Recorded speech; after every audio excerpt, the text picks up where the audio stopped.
бахшида ба рӯзи парчами давлатии ҷумҳурии тоҷикистон дар ноҳияи восе тантанаҳои идона аз майдони парчами миллӣ ки 22 октябри соли ҷорӣ аз ҷониби президенти ҷумҳурии тоҷикистон пешвои миллат муҳтарам эмомалӣ раҳмон ифтитоҳ гардида буд, бо гузоштани гулчанбар ҳамчун рамзи иттиҳоду сарҷамъии миллат шурӯъ гардид.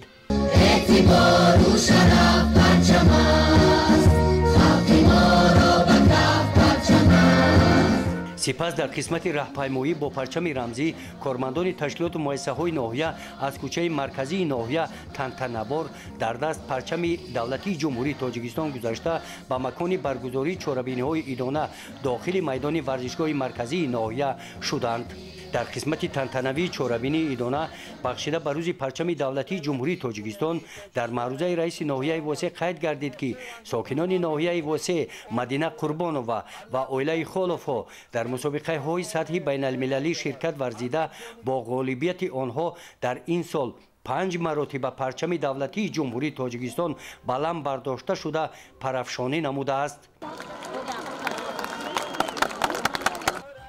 чорабинии идона бахшида ба рӯзи парчами давлатии ҷумҳурии тоҷикистон дар ноҳияи восе бо барномаи рангини консертӣ ҷамъбаст гардид.